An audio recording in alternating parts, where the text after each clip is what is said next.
How's it going, guys? It's TacTixHD here, bringing you episode 5 of my NHL 12, Building Another Dynasty. And right now we're in the second year with the Vancouver Canucks. This is actually our contract year. At the end of this year, we can choose to re-sign with the Canucks or pick a new team. As you can see, we're going into the season with 100 offense, 93 defense, 89 goalies, so really good. And right here, beginning of the season, I picked up Boris Balabik, 83 overall defensive defenseman. Pittsburgh, for whatever reason, put him on waivers. Has $2 million salary. I decided to pick him up, made my defense much better. As well, right here, we're at the All-Star game. Daniel Sedin made it on the first line of offense. As well, I'm pretty sure on the third line of defense, Dan Hamhuis made it. Unfortunately, our goalie, Corey Schneider, did not make it.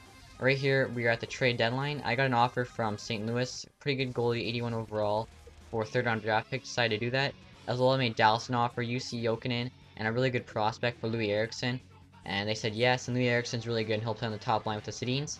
So at the end of the season, or at the end of the regular season, sorry, we're 45-29-8, and we were third in the West, even though we were actually like 6th or 7th for points. We won the division.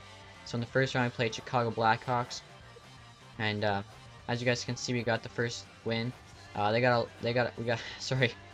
a couple wins, and we got a win, so it's 2-2. We got the first 2 wins. My bad, guys. So that took 6 games. We went 2 wins, 2 losses, 2 wins.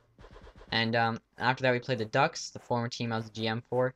And Corey Schneider was injured. And I hate when the goalie gets injured in the playoffs because, as you guys can see, we got swept 4-0. And whenever your goalie gets injured in the playoffs, or your starting goalie, sorry, you will always get swept. Like, unless your backup is an all-star goalie, it sucks. Because, like, I have bad luck. I remember last time when I was in Philadelphia, Bobrovsky got hurt in the playoffs, and I got swept, and just stupid. Because, I mean, it's really not realistic. I mean, just because your goalie gets hurt doesn't mean you're going to lose every game.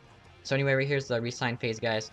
I wanted something pretty decent. I didn't want something too short, too long, so I decided to go for 3 years. But unfortunately, none of the teams you guys asked for was there.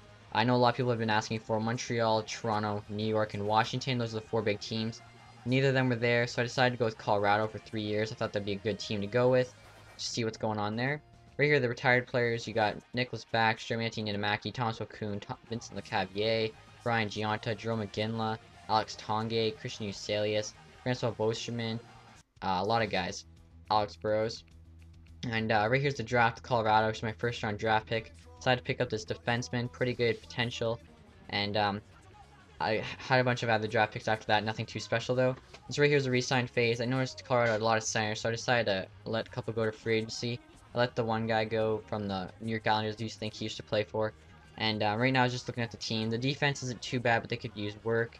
We have 280 goalies. I don't know which one was the backup, but one already has a contract. The other has a restricted free agent.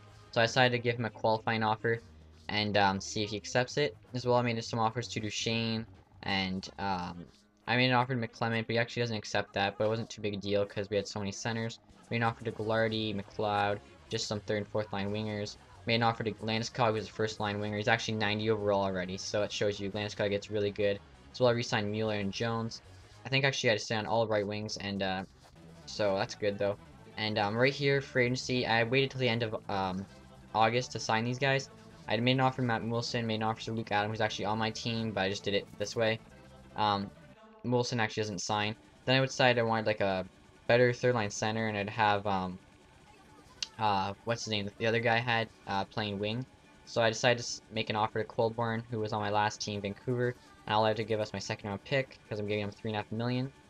As well, I decided to go big, and you guys will see I'd go and make an offer to Erik Karlsson, best defenseman available, but I have to give up my 1st and 3rd. So as you guys can see, everyone accepted their offers besides Matt Wilson, and the 2 teams decided not to match the contracts. Also, I decided to sign Simon Gagne. So right there's my line. Lars Eller was the guy that's trying to talk about who's a center that's going to play 2nd line left wing. So they look really good, and right there's the AHL team. And so we should be really good, and I'm just going to show you guys my overalls going into the first year. 100 offense, 99 defense, 91 goalie. And it's cool because if you look, this is what Colorado was last year. That was the first team I played, if you remember, when I was Vancouver, and this is what they are this year. Vancouver also is way shittier. But hope you guys enjoyed the video. Thanks for watching, and have a nice day, guys. Goodbye. Follow me on Twitter. You'll be the first one to know when I'm holding an open lobby or tournament, and it's an easy way to talk to me.